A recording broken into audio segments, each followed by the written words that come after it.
All right, folks, we are back here. Handicap Sports Podcast, Episode 2. Two very, very, very special guests. Down the line, right to my right, is my father. That's Ronny Cap in the Riv hat. Dad, how are we? Everything's good. How you doing, bud? Doing great. Good. Next to him, Top Beast. That would be my brother. On Twitter, you could find him at Top Beast Twins. JK, how we feeling tonight, kid? A little better than yesterday. We know we're going to get into this stuff. We're going to get into everything. We're going to get into the NFL games yesterday. We might get into the Monday night game that we missed out, Cowboys Bucks, that was for the wild card weekend. We'll get into recaps. We'll get into thoughts. We'll get into bets that we had, the whole 9 yards. After the NFL section, we'll go right into golf. We'll preview the Farmers. That's going to be this weekend at Torrey. And then we'll do, picks, bets that we have, the whole 9 yards. Right out of the gate, I think we wanted to go over the Bucks Cowboys from the divisional round. I mean, it's night and day what we saw with the Cowboys and the Cowboys this week. Monday night against the Bucks, they looked fantastic. The thing was, this week we didn't know what we were going to get with Dak, and again, he shit the bed, but on Monday night, he looked incredible. I know, Dad, you wanted to, say a few things about that game, so go ahead. No, just a bad beat on the over. I'm an over guy. I bet a lot of overs and missed it by a half a point. You had about 5 empty touchdowns, 6 pointers. You had 3 red zone appearances by Brady, came up empty. I missed by a half a point. That's an all-time bad beat. I mean, the kicking obviously doesn't help. I mean, that was one of the worst. That was one of the worst performances I think I've ever seen by a kicker in my life. And the one this week, that first one was a shank. 100%. That was a shank. The only reason why it got blocked was because he shanked it so bad. Yeah, it shouldn't have even been a blocked kick. It hit the wrong guy's hand. Also, I know we have one Brady lover on this podcast while we're on that game, Ronny Cap. Still thinks he's probably the best quarterback in the league for some reason. Oh, you'll see him next year in Miami. Or he could be wherever, but you want to hear how I know Brady's good, but you put him on, let's say I think the 49ers are a potential team for him. Do you guys? I mean, you got if they're still rolling with Purdy, I'm rocking with Purdy. I love Purdy. Hear me out, though. If you put Tom Brady on the 49ers are 2.5 point underdogs this week against Philly.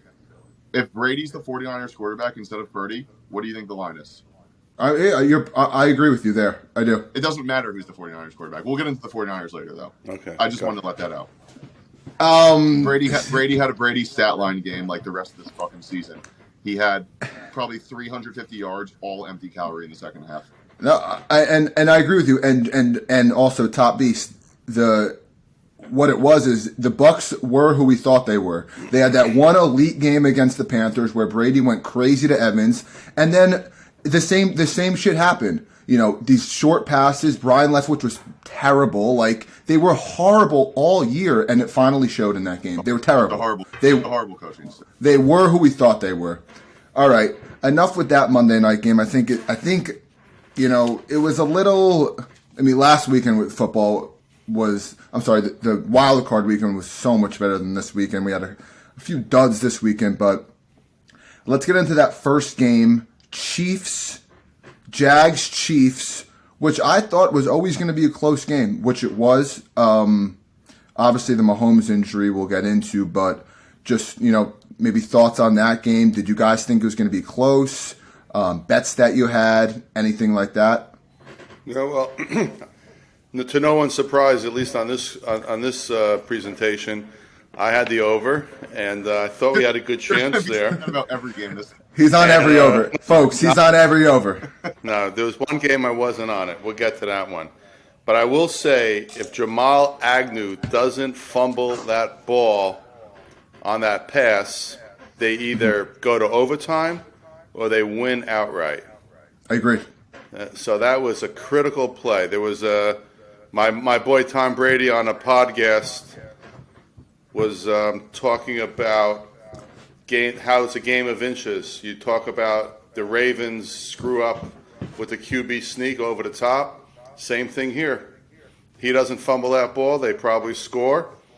Totally. And they win the game. And game of inches. Everyone plays different teams this past weekend. So it was, they had penalties, turnovers. It was fatal for the Jaguars. But otherwise, listen, the Chiefs went out and won the game. The Chiefs experience. And Mahomes, obviously, is tough as could be with that injury coming in like that. He's in a boot today.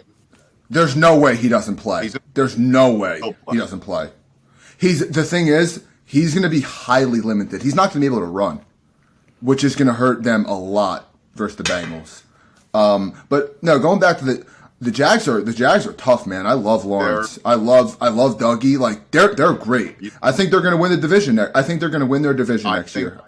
Here's my next year. There's two teams that I find very similar: Jaguars and the Lions. Yes, I like that a lot, actually. Jaguars, great quarterback in Trevor Lawrence. Lions, Goff coming off his best season of his life, even better than the Super Bowl year. They both. There's no I guess Amon-Ra is the wide receiver one, but no unbelievable names at wide receiver. They both have good running games, great offensive-minded coaches. And don't forget, they're getting Calvin Ridley back, too. The Jaguars and the Lions, those are two teams next year that they're going to be favorites in way more games than you think. Also, going back to the Jaguars game, so I was actually on the golf course most of the game, but I was in Texas this weekend. Where were you playing? Just in Austin, a course in Austin. But it's just a local course. Must have been very memorable. No. Yeah, it was a good time. So I couldn't bet on. I wasn't really locked in on the game. I couldn't bet on the game. One of the guys in my group was like, "Yeah, you like any action on the game?" I was like, "I like one bet a lot. The Trevor Lawrence pass yards over." I said, "I think if they win the game, he's going to have to play a great game. If they're losing the whole game, he's going to have to be throwing the ball." Coming back, yeah. And did that hit? I said, "But guess what? I have this logic that probably won't hit." Didn't hit. Classic. But he should. He really should have though, because if he doesn't, I agree with you, Dad. If he doesn't fumble that ball, they're gonna get. I think they get the whole different ball. The Agnew fumble was great point. Yeah. But on the other hand, though, you have Andy Reid, unbelievable players coach, listens to Mahomes. Mahomes says, "I'm ready to go. Go back in, do your thing." Yeah, and he did his thing. Pretty impressive. He was so mad when he had to go back into the tunnel because they just had to look at him. He was so pissed. But going back to Andy Reid, I was listening to the Kelsey podcast.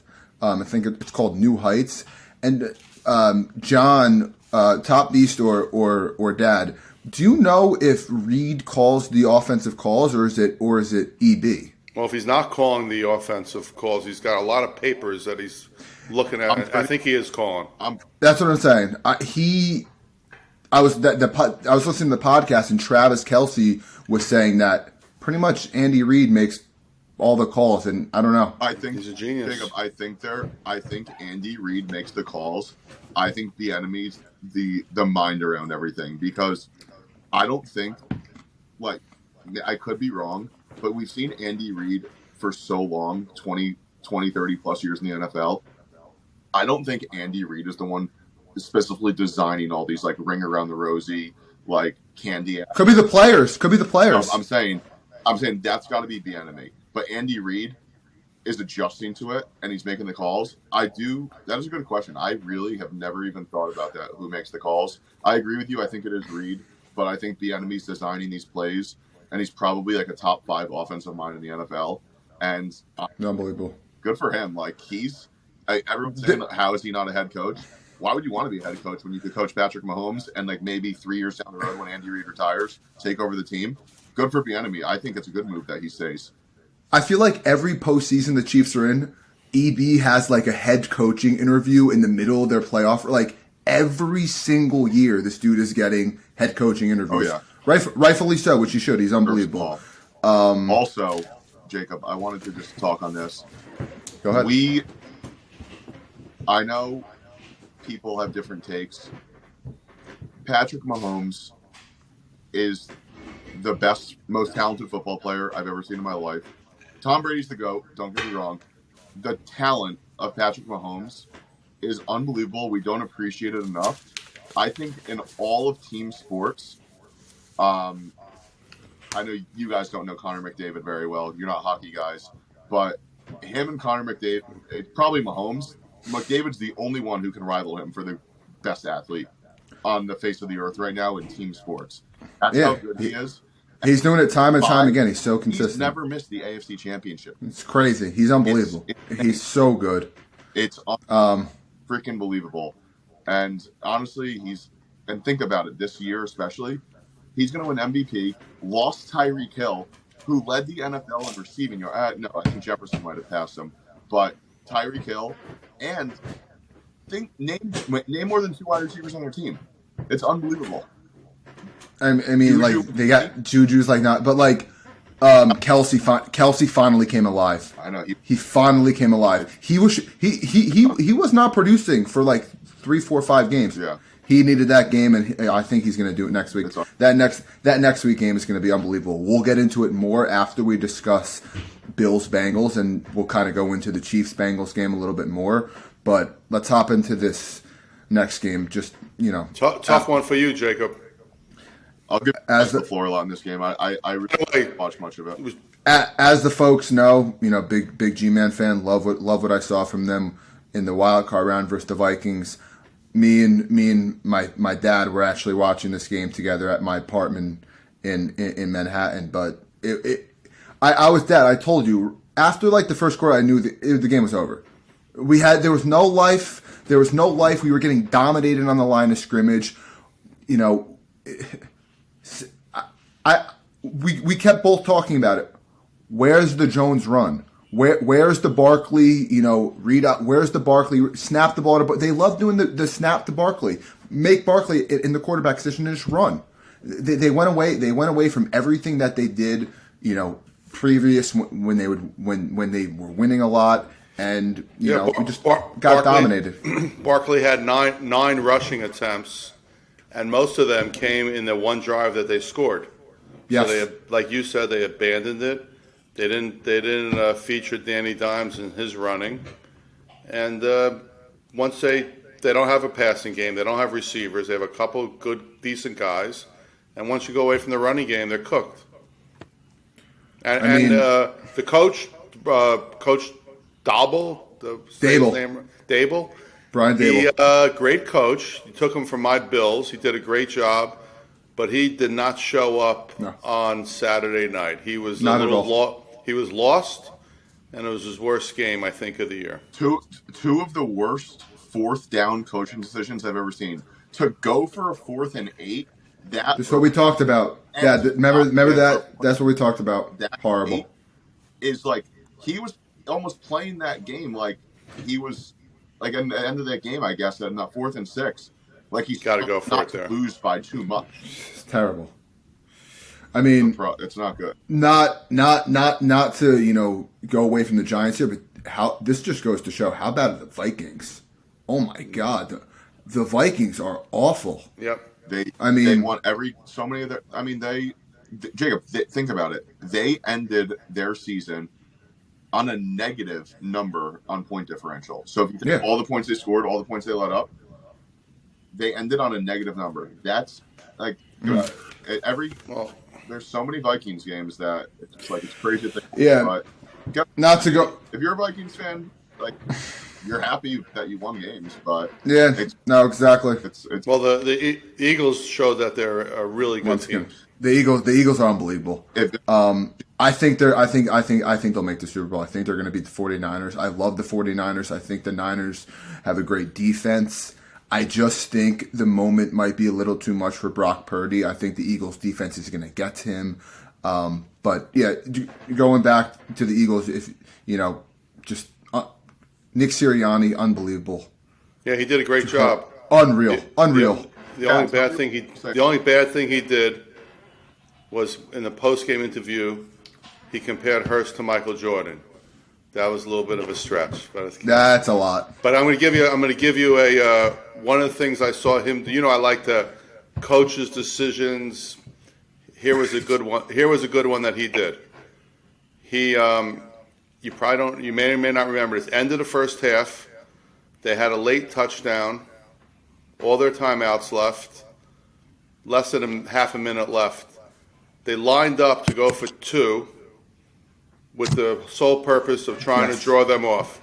If they if they draw them off, then they got automatic 2 points because Hurst is going to score from one. Well, to sneak it. They mastered that. 1 yard. They didn't get it. They call a timeout and they kick for one. Who's doing that in the NFL? Nobody. It's obvious move to do. What were you? Go ahead, John. Go ahead, Top Beast. No, you go. You got it. The Eagles and Nick Sirianni, I think, is one of the best coaches. It's unbelievable what he's done with that team. But him and Jalen Hurts is an actual match made in heaven. It's unbelievable. They're unbelievable. What they do. And I talk about this. Actually, my dad's been talking about this for longer than most people that I know. Even on my shitty high school football team, why we never did it, he always said it, how do you just not QB sneak way more often than teams do? It is the most unstoppable play in football. On the Kelsey podcast, Jason Kelsey, he's like, I don't give a shit if they know we're doing a QB sneak. He's like, we're going to line it up because it's the most unstoppable play in football. And guess what? They're so good. They have plays like that where they pitch out of that formation. I love that play. I think that's the Dougie. That's like the Dougie P special. I think. No, that's the Nick Sirianni special. But you can't stop. But yeah, 68 on the ground. That's you're not going to win again.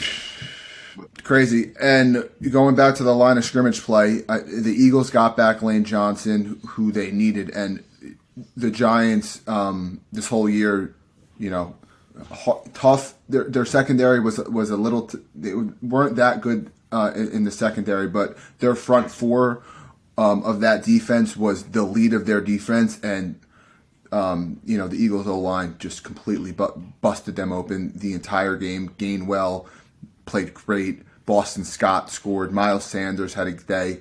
I mean, all three runners for the Eagles played very well, and the Giants D-line just got blown off the ball.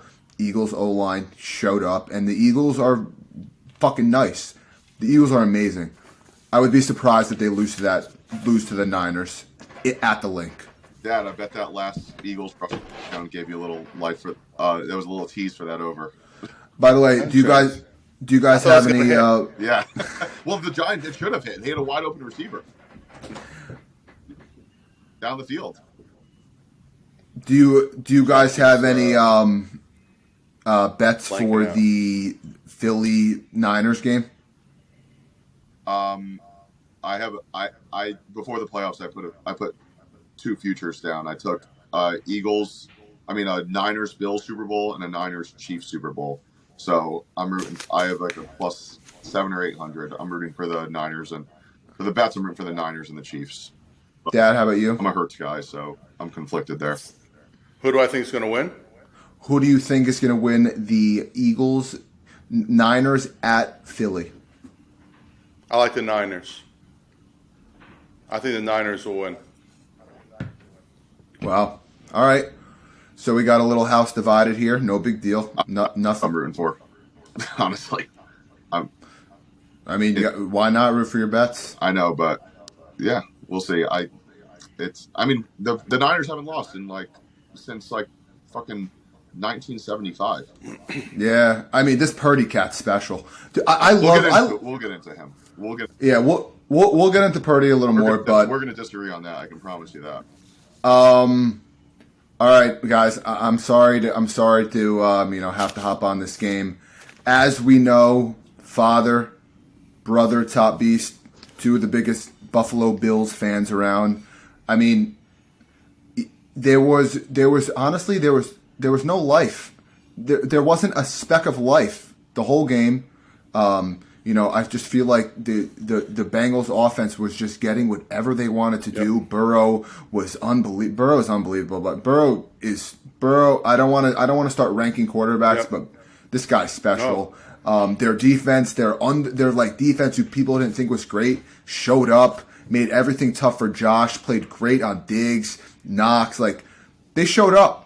And Zach Taylor coached a ball game. Let me tell you that. I want to hand it over to you guys. Whoever wants to speak upon this game, go ahead. I'll kick it off. So, obviously, I'm a Bills fan all my life. They came out with O.J. Simpson was my boyhood guy. What can I tell you? You make decisions and you try to stick with them. They came out with no intensity, no urgency from the start. The Bills abandoned the rushing attack right away. And the thing that really gets me is constantly going deep. 3rd and 4, 3rd and 5, in the snowstorm, throwing it down the field 30, 40, 50 yards. It's great if it hits. Run with Josh. But it's not going to. They didn't run Josh enough. And they were just, they were outplayed right from the beginning. They had a real good chance. They come in that drive to open up the third quarter, hold the ball for 7.5 minutes. You can't walk away with 3. You need 7. You have 7 there. You're down by 3. 3-point game. 3-point game. And, I think everything could be a little different. But once they only scored 3, that was a problem. They couldn't stop them. And I will say that I was disappointed in McDermott's coaching. And I've been disappointed all year. I don't think he's a good game coach. I think they have a real big problem. They miss the I pronounce his name wrong. How do you pronounce his name? Dable. They miss him. And they have this other guy that just has like frantic freakouts up in the booth. Dorsey. And Dorsey, and this is what they have, and they miss him. The offense is not quite as smooth, and they were outplayed and outcoached. Going back to what you said about getting 3 there, I think I texted this to you guys. They also took so much time off that clock just to get 3 there. The next thing you know, it was like 5:50 to go in the third. Game's pretty much like in the fourth quarter, they were using 25, 35 seconds every play to get a playoff when they're down 2 scores. That was bad. It was that game I was watching with Top Beast. So I got both you guys with our losing games. Terrible. But it's okay. It was nice to hang with you guys. It was. Top Beast reactions from you. All right. So I've been thinking about this clearly for the last 24 hours. I have constantly been back to McDermott. I know RK has not been about McDermott ever since that last 13 seconds in the Bills-Chiefs game about a year ago. Yep. I've been saying, I know that was bad coaching, but I've been a believer in him. He's had great records, but I thought about it today. I would not mind seeing him fired this week. It wouldn't bother me because I thought about it a lot. You have what happened in that Chiefs-Bills game last year in the playoffs. Inexcusable. This year, he pretty much just coasted through the regular season, having a superstar quarterback, and honestly, not playing the greatest competition, not killing teams the way they should. I know you say, Dad, that they don't cover any spreads, which is true, but I wouldn't want a coach who's trying to cover spreads. Also, that's just winning big, baby. Come on. Also, though, my point is, Josh Allen, I still think Mahomes is on a pedestal. Allen and Burrow, I still think they're like 2A, 2B. That's my personal preference, though. I could see it going either way. The way that Josh Allen played last year compared to this year, he was far better last year. Last year, he has Brian Dable as his offensive coordinator. This year, he doesn't have Dable. Dable just gave Daniel Jones the greatest season of his career, and the Giants are in good shape. My thought process is, what is Sean McDermott doing as a head coach? He clearly, like, I know he's not the most offensive-minded guy in the world, but still, it all comes down to him at the end of the day. You have Joe Burrow. I like to compare the three because I think they're the three best. Mahomes, Burrow, and Allen. You have these three. Mahomes and Burrow have raw talent just as much as Allen does. But you feel like these two quarterbacks have game plans every game. You see that third and two on the Bengals. It's very hard to. That's what they do. They throw right to Chase, and guess what? Chase, 2-yard catch, gets 6 yards, first down. The Bills, 3rd and 2. Why isn't there a play design that's the first, second, and third option is within 10 yards of the sticks, maybe less? The fact that I know, I'm not blaming Josh Allen for that, though, because guess what? Josh Allen threw the deep ball. That was his second read on that play, which is beyond me that was like that quick of a read on that play, that deep ball to Gabe Davis. But guess what? I'm not going to dog Josh Allen on that, because guess what? The ball was right in his fucking hands. Yeah, it was a good ball. I mean, but his hands. But also in this, it's tough. Like, it's a snow game. Guess what? You can't be making that play call there. I agree. Josh Allen. I'm not going to blame Josh Allen because he did what the coach. He did how the play developed. I guess he made a great throw, and it wasn't executed. But guess what? You can't do that, and I'm pissed off about it. And guess what? The Bengals beat the Bills on every level of every play. Romo talking about it. Even the line, both lines. Watch every single play. Their offensive line's pushing our defensive line back. Their defensive line is pushing ours back. And I don't know. And Dad, I was sitting with you the whole game. I don't understand this. Josh Allen was trying to run more in the second half, but I mean, I don't know why he's not trying to do that early. He doesn't have to just run when they're down 2 touchdowns. He can run when they're winning. I hear you. That was very bad. Bad coaching. I agree with you. I wouldn't mind seeing them get rid of this coach. Going back to that point, who do you want though? Like, where? Like, who do you want? Like a young guy who's more offensive minded? Like, are you gonna keep Leslie Freight? Like, you got to think about that stuff as well. Who do you like? Who would you want? Who would you want to see the Bills head coach? Like, John, I'll give it to you because it's not my area. You'll give it to me.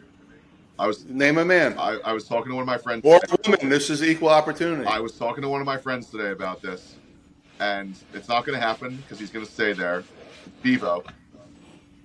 Ben Johnson, Lions offensive coordinator. We were talking about it. That is the guy that I want as the Bills head coach. He's looking for a head coaching position, and it seems like he wants to stay in Detroit. Good for him, though, if he wants to do that. That is the guy. EB wouldn't be a bad option. Who's EB? Bieniemy, Chiefs OC.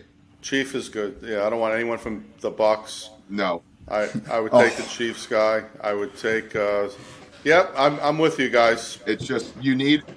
By the way, it's not gonna happen. He's gonna be there again next year. I agree. He's gonna be there again next year. But I truly think next year, I don't care what happens. I don't care what goes down. I don't care if they get fucked on the worst call of all time. If he doesn't make the Super Bowl next year, he's got to be out. McDermott, yeah, 100%. McDermott has to make the Super Bowl next year. If he doesn't, he should be out. By the way, fuck Stephon Diggs. Stephon Diggs acting like that. That was tough. He's pissed. I understand he's pissed. Can't blame him. But guess what? Don't be pissed off and staring at Josh Allen like that. You really think Josh Allen, after every single game, you're his top target every single game? You think this game he was trying not to target you? I thought that was low. I thought that was low, too. Guess what? The Bengals were targeting their best receiver, Jamar Chase, all game. While they have another wide receiver, one in T. Higgins, who's great. Guess what? The coaches should have been making plays. All right, Josh, we're going to Diggs on this play. If he's double covered, we'll have something else. Diggs should be getting targets. He shouldn't be getting targets out of bounds down the field. He should be getting his regular targets. They were working him a little bit in the first half, but he was nowhere. They didn't involve him. All right. Yeah, I mean, there's gonna have to be stuff done. Coaching structure, maybe look into getting a player like Josh Jacobs to get the run game back going, or just roll James Cook out. You got to get rid. I don't know. Singletary's not the answer. I like Cook. They got a lot of stuff to do. They have a lot of stuff to do. Defensive minds. That's what they need in the coaching booth. They have talent. The line didn't perform. Also, I will admit, the defense was very thin. The defense was missing thin. a lot of guys. It wasn't easy, right. and I didn't really, like I said, I wasn't as locked into the Giants game, but I think it felt like what the Giants game was when the other team is getting 2nd and 3, 2nd and 2, like every time they have a first down. It's impossible to beat. Yeah. You can't beat that. Yeah. Especially when you're being beat on the ground. Come on. Yeah. Second and manageable is just like the best option to be in, and that's what, the Bengals were getting all day long.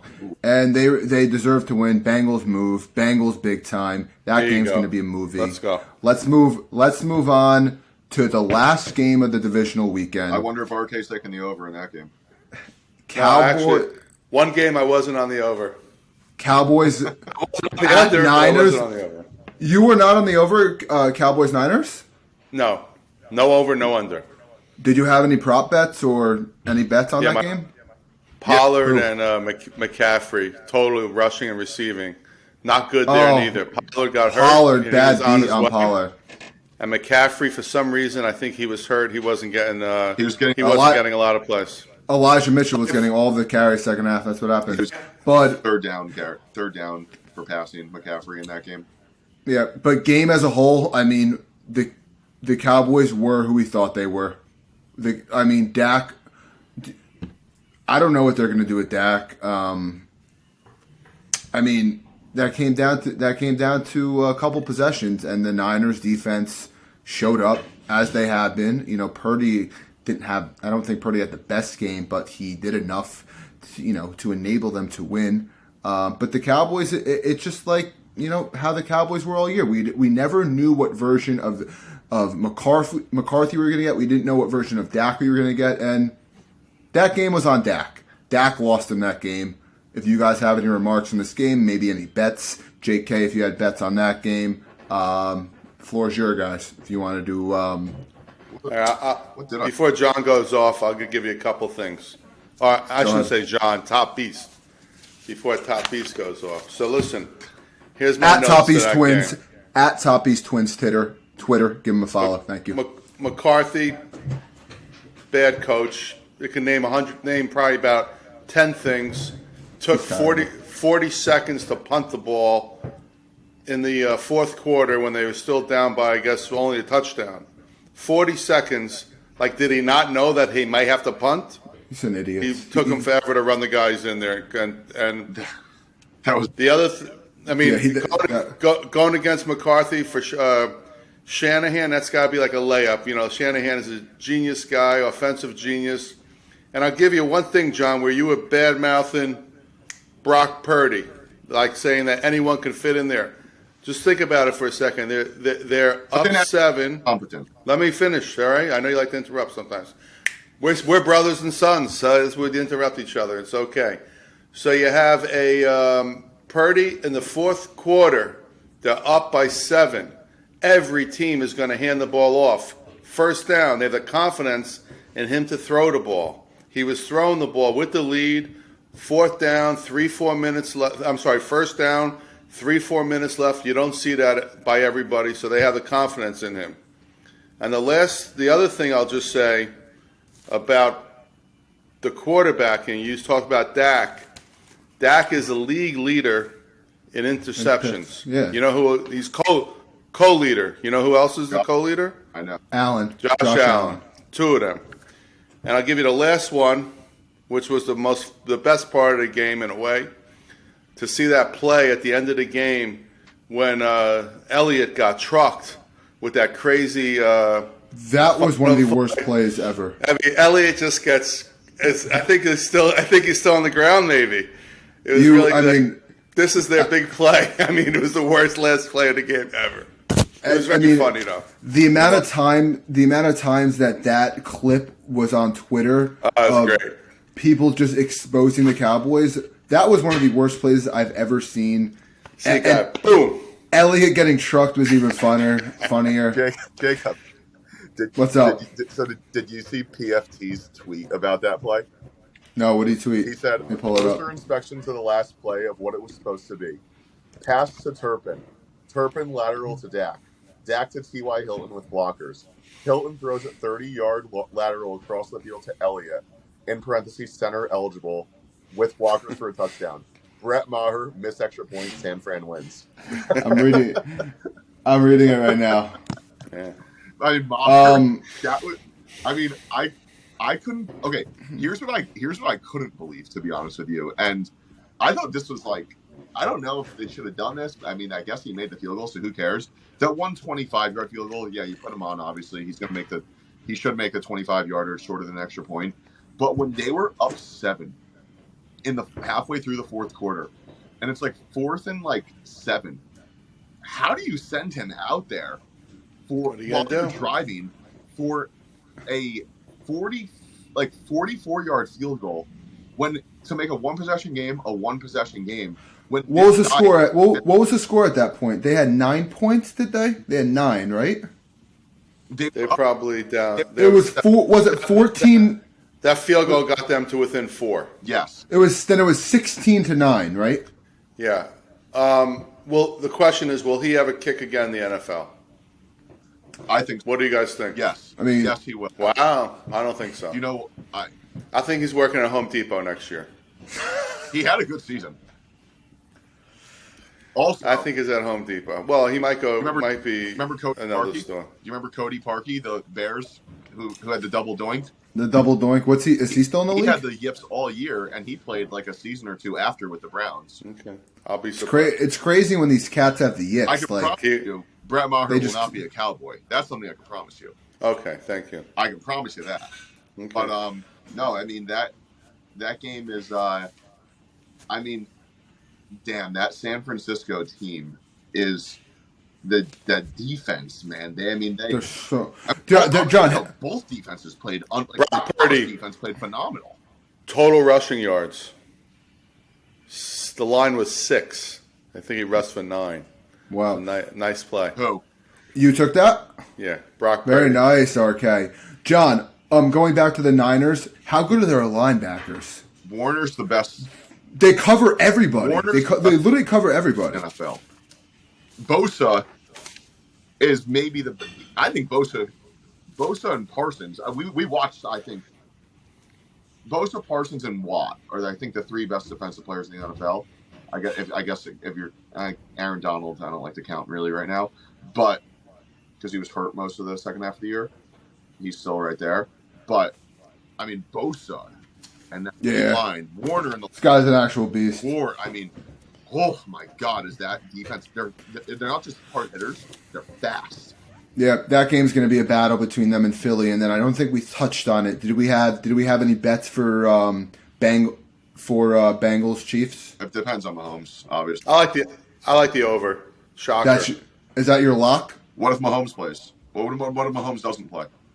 I still like the over. He'll play. I'll bet that I'll take that bet that he's playing.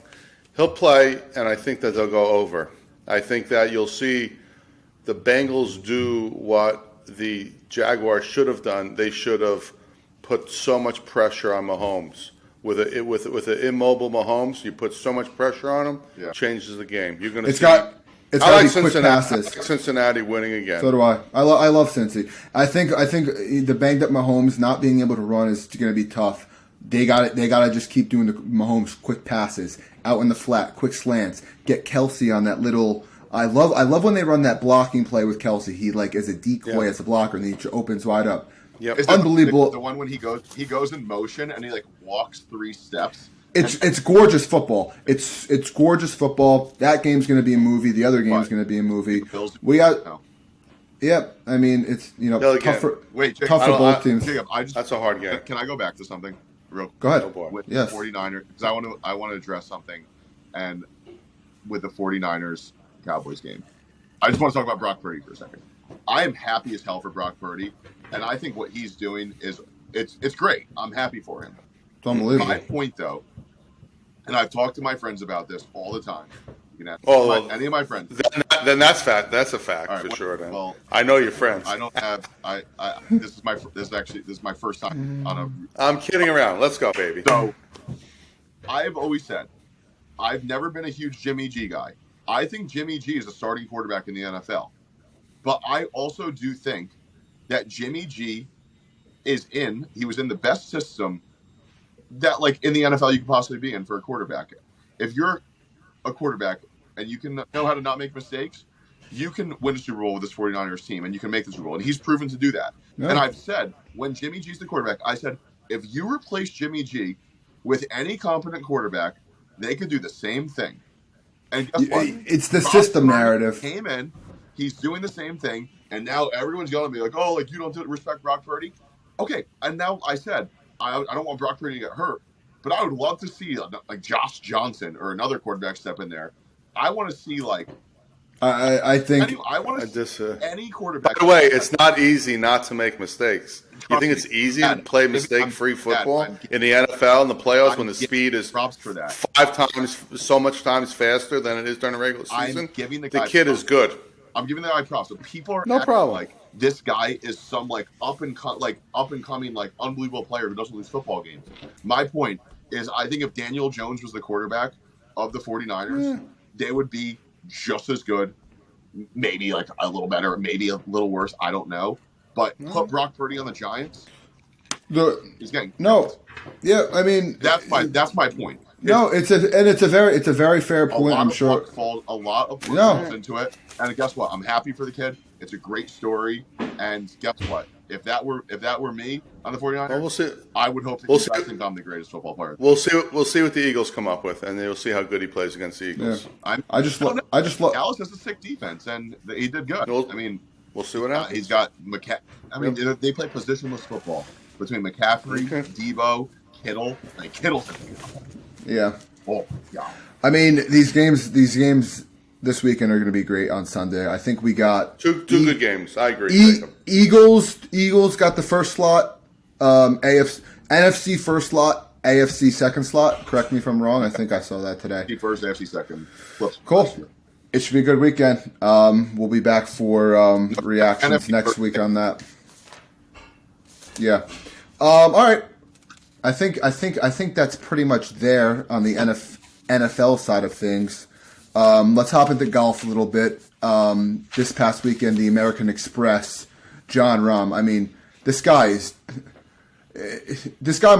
might win every tournament he plays in. Unbelievable ball striker, putting, domination station from John Rahm. And this week, we got the Farmers Open, Insurance Open. My apologies. And Rahm's opening odds to win are at plus 450, which they should be. Wow. 450? Plus 450 for Rahm. How crazy is that? I haven't seen a number like that since, I guess, Tiger in 2001 when he was even to win tournaments. Yeah, I mean, the thing is with Rahm right now that the shape that he's in, he is just. I look at. Let me give you guys something right now. If we look at just power rankings in general, out of all the golfers in this field for the Farmers Insurance Open, total strokes gained, John Rahm gains 2.65 to the field this week. The one below him is Tony Finau at 1.92. Just given that level of difference is ridiculous. I mean, I think he's going to win 2 majors this year. We'll get into our majors predictions soon, but Farmers Insurance this weekend, I want to hand it over to Ronnie Cap, who was just out in California. Actually, this could be very big for the folks out there who are looking to, DFS outright, to kind of wager on golf betting. Played at Riviera this weekend. How was it? Played Tuesday at Pelican Hill, and then Friday I played at Riviera. Thanks to a good friend of mine who invites me out every year. Nice. I'm lucky enough to play a lot of nice golf courses. And I will say, Riviera, I don't know what the ranking is, maybe 40th in the world. That holds up. I think it's underranked. It's an amazing track. It's one of my favorite golf courses to play. It was in great shape. Even a couple of members I was talking to were saying what great shape it's in. It's going to be phenomenal, and I think it's in 3 weeks or 4 weeks, the weekend after the Super Bowl. The Genesis, Right. the Genesis at the Riv is after the Waste Management, which the Waste Management same weekend as the Super Bowl. So we'll get. So are we in good shape for the Genesis? Phenomenal. The course was Pristine. great. The Nice. the greens were rolling perfect. It was just really, really an awesome time. It's typical California weather, where a little, a little long sleeve, and The best. it was just classic. It was fantastic. I had a great time, and it was really a lot of fun. I even played okay, being a Northeast guy, playing not that often in the winter, but it was great. I hit the ball well, and I was happy. But of course, it's in great shape, and I think I would love. Actually, one thing I'll say about Riviera, I'd love to see them figure out a way to host another major. I know that they make it. Let me see. Many years ago, but maybe Jacob's got the stats. Let me see what. There's going to be one close to there this year. LACC is hosting one, right? LACC is having the U.S. Open. U.S. Open, and then Guys were talking about how the whole city is just, because if you know LA Country Club is literally in the middle of the city, right on Wilshire. The whole town is just going to be in a standstill for that weekend. But that's life, I guess. I'm trying to see what. I don't know. And I think they've hosted a major before, but not in a long time. Oak Hill's hosting the PGA. I think PGA this year. Yep, That's good. Yeah, I'm trying to get to that. By the way, Jacob, I'm looking. Jacob, on your comments with Rahm, I would say I don't know if he's number one in the world, but he is right now the best player on the planet. He's not. Easily.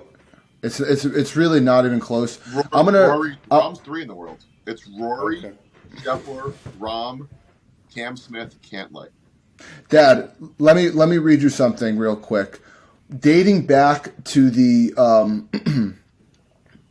so I'm just gonna do this year. I'm gonna go post the tour championship from last year. This season alone, starting out at the BMW PGA Championship, which is a European Tour event, that to the American Express, Rahm T2, 1, T4, 1, T8, 1, 1. That's Tiger. I mean that's literally Tiger. That's Tiger stats, 100%. And the ball strike. I mean, his off the tee play. 1, 2, 3, 4, 5, 6, 7, 8, 9, 10.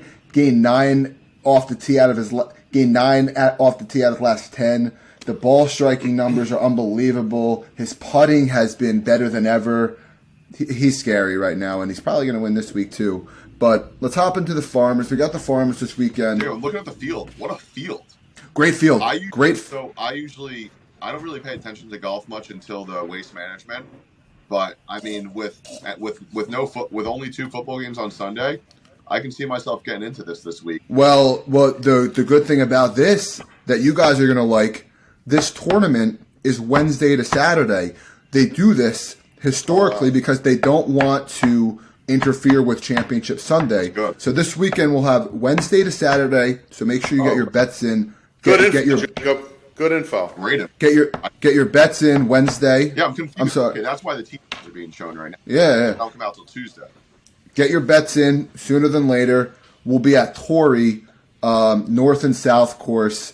The first 2 days, each golfer will play once at the North course. The South course is pretty much the main course there, the tough one, the longer one, the major championship type course. While the 36-hole cut, last week we had a 54-hole cut. I think you'll remember. Oh wait, this is where Tiger and Rocco played on Monday. This was the course that they were at when Tiger won on Monday. So he won on one leg. Exactly, he won on one leg.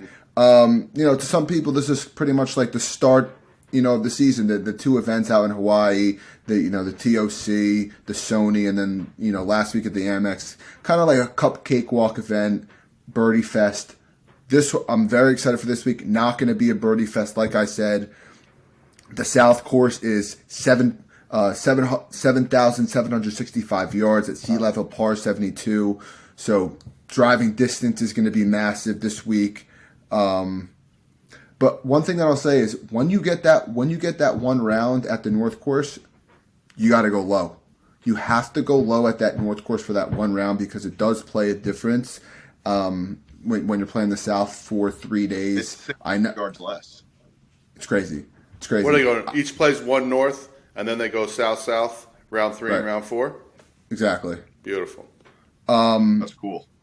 So, and another big thing about this is the South is POA greens and the North is bent grass. So the North is just so much easier. Is MRCC POA? I think so. Is it? That's what I thought it was. I just go but- out and play. Exactly. Yeah, but this week is going to be a lot of distance is going to be massive. The long iron shots are going to be massive. I think over 50% of shots this week are going to be in the 175 to 200 bucket, and maybe like 1/3 is going to be 200 plus. So you want to try to target guys who are good long iron players. Try to target guys who are very long off the tee. I know this area in California has been seeing a lot of rain this calendar year, so the Mostly rough, north, though. right? Mostly Northern California. So it might be. Oh, you're right. The rough might be way up. The rough. I think the rough is going to be very, very hard.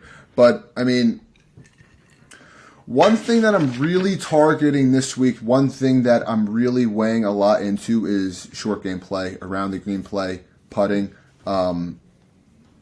Alone, this course, the green and regulation percentage is very low. Tee to green is very low. So, targeting guys who are great around the green players, who are great POA putters, who putt very well within 10 feet, I think are going to be good. I'm actually on this database called rickrungood.com, not an ad, wish it was. Just an unbelievable platform. Golf analytics, golf stats, great for betting, great for DFS.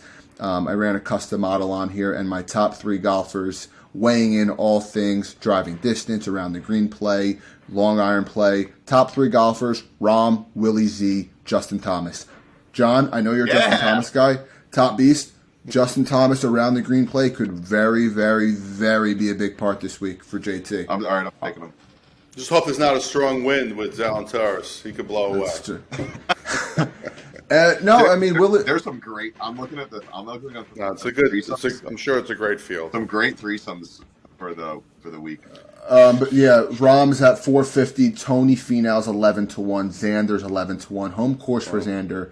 Historically, doesn't really play well at his home course, but as of late, last couple of rounds he's been playing well. And then we get into JT at 14-1. Colin at 18-1. Willie Z at 18-1. Dad, your boy Sung Jae at 20-1. Why don't you tell the folks your golf betting strategy? I'm sure they'll like it. All right, everyone, get your notepads out. Jacob, Get the legal pads out, folks. Okay, so basically, cutting this, make sure that you make a must listen to at this point for Ron Kaplan. Oh, this is getting clipped out 100%. If YouTube lets me. The Ron Kaplan golf after round wait till after round 2, after the cut. Look at 15-20. Take the best player at 15-20. Sprinkle your money. 75% of your bet on top 10, 20% on top 5, 5% on winner. So after round player, 2, yeah. what? So he needs to be in like the T20 to T25 range. 15-20. 15-20. So, have you been using that strategy at all? I know you probably. I know you weren't really into the Hawaii tournaments, but you had Burns last week, right? No. Who won the second tournament in Hawaii? The Sony. Yeah, Siwoo Kim. Siwoo Kim won the Sony. He was in that 15-20. He was my guy. Wow. And then last week, I have to full disclosure. I had Burns and Cantlay. I usually don't split it up. I did. Cantlay shit the bed, but Burns had a great round 3, and he got off to a bad start. He ended up finishing 11th, out of the money. All right. What are you going to do? But that's my strategy. I like to wait till the cut, and I take the best player in that range. All right, let's do this, Jacob. You're gonna clip this part, and then Oh boy, when we get to after day 2, we're gonna look at the field, and on Twitter, that's the guy that we're gonna ride. I love it. I love it. The Ron Kaplan strategy. Let's say like Xander Schauffele's in like 14th place. We're gonna be like, all right, Xander Schauffele, that's the guy, and he's too low. This podcast is as credible as they will ever come. I love it. I love it. I absolutely love it. I will be joining that. I will. All right. Top East, do you have any picture making this week? I mean, you're probably JT heavy. Xander Schauffele, Tony Finau. All outrights? I do. Whenever I bet a golf tournament, that's what I do. That's true. I did. Don't listen to me for golf bets because I just stick with my guys. I'm not as good as it, but who knows? For those of you in the DFS market, 2 low-key guys who are, priced a little down, who I think are coming up on my models and who I think should have big weeks. Thomas Dietrich has been playing, last fall swing. He's been playing great. Love Dietrich, and I also love, Will Gordon again. So those are 2 guys who you could probably get maybe in the 7K range. I don't know exactly where they're at. Dietrich. Let me pull this up real quick. Dietrich is at 76. Dietrich is at 76. What I like a lot there. And then where's Gordon at? Oh, one thing to note: Mav McNeely, Cali kid, one of the best POA putters in the field. Mav McNeely, 8,600. Getting up a little more. I like that 9K area. Homa. Taylor Montgomery. I don't know if you guys really hone into Taylor Montgomery at all, but he's been playing really well on the fall swing. He's 28-1. This is better than, actually, it's pretty solid for Montgomery. But I think that's a little crazy. But I like Dietrich. Dietrich's probably going to be a little heavily owned, but I do like him a lot. Will Gordon's at 100-1. What is he at? What is Will Gordon at here? Let me check. Will Gordon is at 7,400 in the DFS market. Played here twice. 2 years ago, 42. 3 years ago, 21. It's pretty solid. Has good distance, 309. But yeah, John, like you said, this field is great this week. Oh yeah. Top guys. What's up, Dad? I was going to give you 2 golf comments. What's up? I'm going slightly off topic. Last week, this past tournament, Schauffele had an albatross, very hard. That was sick. Once in a rare moment, and the other one, I am a huge fan of pulling the pin. I don't know if you saw it on 17. You saw it, Dave. Oh my! I was going to bring this up. Oh my God! Davis Thompson, that ball was center cut. He's making a birdie on 17 to tie Rahm, going to 18. It gets jammed up against the cup. So my shout out to my boys that I play with, especially Michael G, who's always laughing every time I say, pull a pin, please, pull a pin, please, pull a pin, please. That's why you do it, baby. I sent out a tweet right when that happened. Jay-Z Golf, quote, does Davis Thompson usually keep the pin in? Question mark. Caddy has to 10 that one. Just absolutely brutal for DT. Why don't you 10 that one? How don't you 10 that? I haven't seen a guy 10 the pin in years. That's another. I was typing my tweet out and I was like, I've been watching a lot of golf the past Shouldn't change, years. There's right? still Exactly. There's still a couple guys that keep it in all the time. Who's the guy who won the U.S. Open last year? Fitzpatrick. He likes it in until he's screwed. Until that bites him in the ass, he'll keep doing it. But if you read enough about it, statistics show you pull the pin. Agreed. But yeah, should be a good one this week in La Jolla. Farmers Insurance Open, like I said, starts on Wednesday to Saturday. They don't want to do the Sunday to conflict with Championship Sunday. I like that. That's nice. So make sure you get your bets in, and we'll be giving you guys out that pick after the 36-hole cut, we will discuss. RK. There is a lot of pressure on my pops, but that's neither No here nor worries. there. No Pressure's worries at fine. all. He loves the pressure. He's been there, done that. We'll get that out to you guys. Yeah, should be a good one this week in La Jolla, like I said. NFL this weekend. Should be two really, really good games. And we'll break that all down for you coming next week. Will be Monday after Monday after Monday. Moving on. Fellas, it's been great. Thanks for having us, Absolutely kid. great. Great job as always. Of course, Top Beast, you need anything else you want to add? Can't wait. Can't wait to come back on another time. Love it. All right, folks. Have a great night, and we'll speak to you guys soon. Love you, boys. Peace. Thank you. Bye.